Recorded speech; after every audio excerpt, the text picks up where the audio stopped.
तर नमस्कार मित्रांनो, बघू शकता तुम्ही ही आपली भेंडी आहे. हिच्यावर थोड्या आळ्या पाळ्या होत्या, तर मग आपण आज औषध शिपणार आहोत हिच्यावर.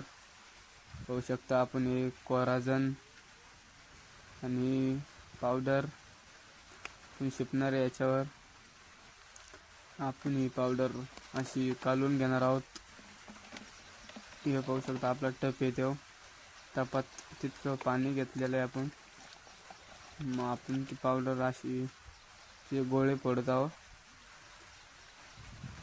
गोळे फोडणं झाले की अशी हलवायची ती पावडर. होऊ शकता कशी आली तो, आणि अशी हाली न गेली झाली की मग हे कोराजन औषध हे इतकं टाकायचं, म्हणजेच 8 ml टाकलं तर आम्ही या पावडरसाठी माप केलेलं आहे. ते डब्बा हलवून घ्यायचा आणि एक फुल भरून येऊ डब्बा टाकायचा.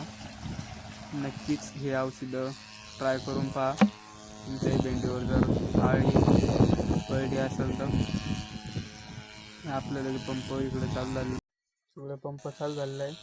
हे आपल्याला जागीच एअर असल्यामुळं कोणत्याच प्रकारचा ताण म्हणजे लोड येत नाही.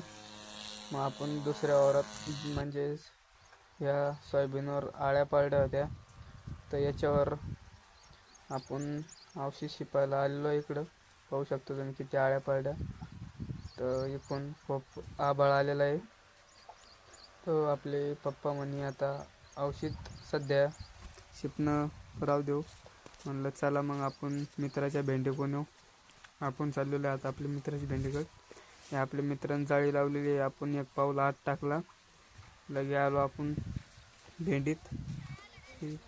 पाहू शकता तुम्ही आपल्या मित्राची भेंडी कशी क्वालिटीची येतं.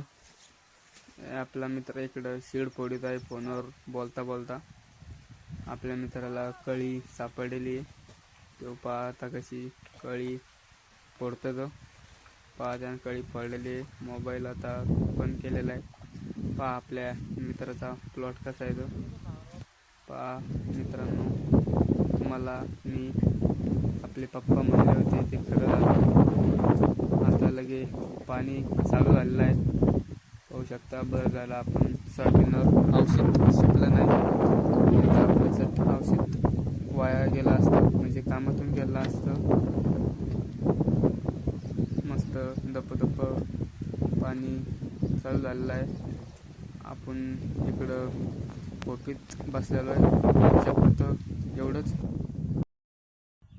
जर व्हिडिओ आवडला असेल तर चॅनलला सबस्क्राईब करा आणि लाईक करा.